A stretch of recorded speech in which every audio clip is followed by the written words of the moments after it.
Todo lo que hacemos en nuestra vida, toda decisión, toda acción, todo comportamiento conlleva una consecuencia. Es una ley tanto espiritual como también una ley dentro de la naturaleza. A toda acción corresponde una reacción. La palabra del Señor dice que todo lo que el hombre siembra, esto también segará. Y es así aún también pues en nuestro comportamiento espiritual reflejado aquí en la tierra.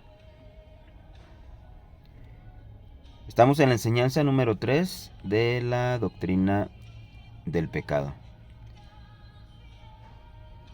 Romanos 6:23 es el versículo que usaremos el día de hoy para dar la enseñanza con el título Consecuencias del pecado.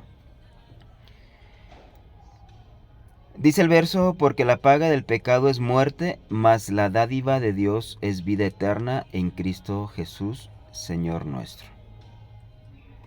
Hay una consecuencia del pecado y hay una consecuencia de vivir aferrados en un enfoque separado de Dios, en un enfoque desviados del camino de la perfección, del camino que Dios quiere que nosotros sigamos aquí en la tierra. Y como había comentado al principio, pues toda decisión que tomemos va a traer consecuencia, y este versículo nos habla acerca que la consecuencia del pecado es muerte. Muerte es separación, muerte es no tener la presencia de Dios y la comunión de Dios, de nuestro Creador, en nuestras vidas. Por lo tanto, vamos a vivir en una forma totalmente vana, buscando tratar de satisfacer el vacío que hay en nuestro corazón con cosas de la tierra, lo cual nunca va a poder realmente a satisfacer nuestro espíritu, porque nuestro corazón tiene un vacío tan grande del tamaño de Dios que solamente Dios puede llenar. Todo lo demás son simples placeres, vamos a decir satisfacciones momentáneas que rápidamente volvemos a tener esos sentimientos de soledad, de insatisfacción. Pero lo que el Señor nos da son cosas que realmente permanecen. El tener el enfoque en las cosas del Señor, en las cosas eternas, son realmente cosas que traen una satisfacción plena a nuestra vida, porque nuestro enfoque y la recompensa que el Señor nos da no son recompensas momentáneas, sino la promesa del Señor es para toda la eternidad. Bien, este versículo de Romanos 4:15 dice, pues la ley produce ira, pero donde no hay ley, tampoco hay transgresión. A lo que me quiero enfocar aquí dice que la ley produce ira. ¿Por qué la ley produce ira? La ley de Dios produce ira porque la ley nos revela que somos pecadores. El fin de la ley o el propósito de la ley es exhibir nuestro pecado, es que nosotros nos demos cuenta que somos pecadores, que hay pecado en nuestra vida, y eso nos va a hacer conscientes de que nuestros pecados están produciendo una ira en Dios, están produciendo un enojo. Y como ya lo vimos en la doctrina pasada acerca de la ira de Dios, la ira de Dios va a producir un juicio sobre nuestras vidas.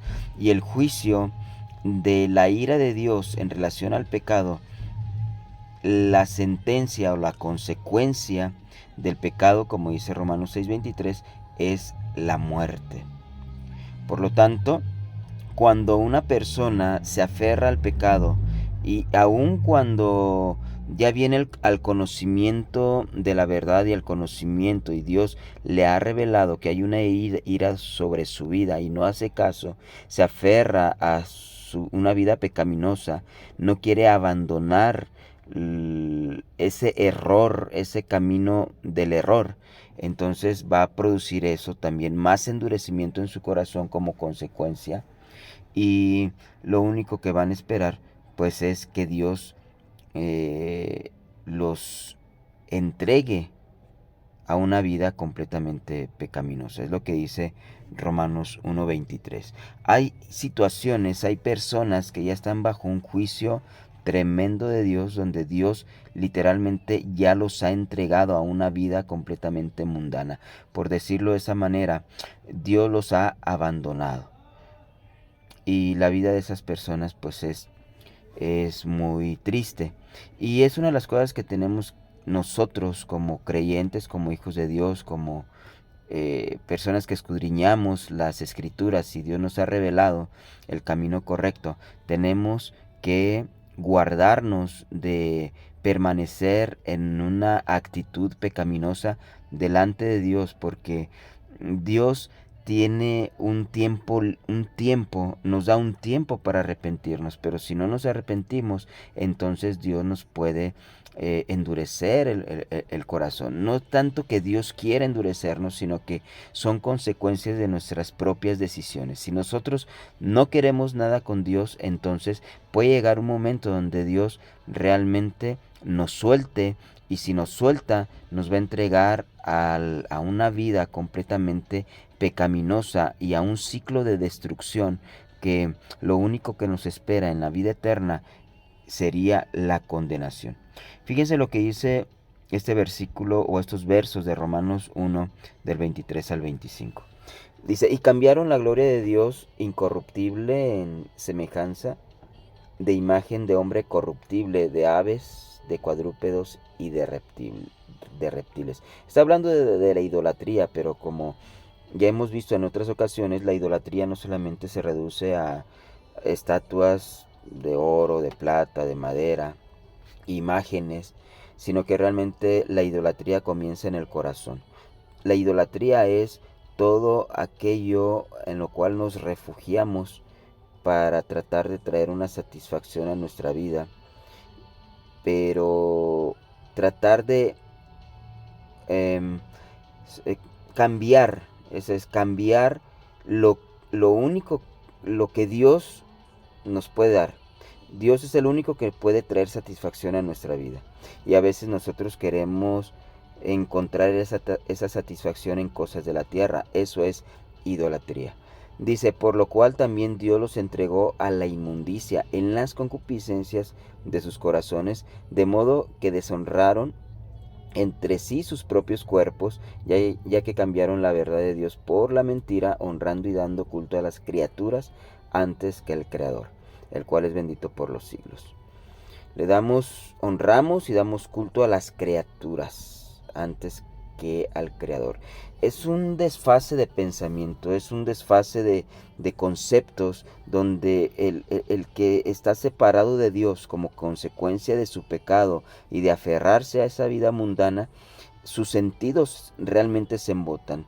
Su visión, su filosofía, su manera de pensar es completamente torcida, errónea, y muchas veces la persona ni siquiera se da cuenta de ello. Pero cuando venimos a un arrepentimiento, a un cambio de mente, nos damos cuenta en ese momento cuán equivocados estábamos delante de Dios. Salmos 49:14 dice, como a rebaños que son conducidos al Seol, la muerte los pastoreará, y los rectos se enseñorearán de ellos por la mañana. Se consumirá su buen parecer, y el Seol será su morada.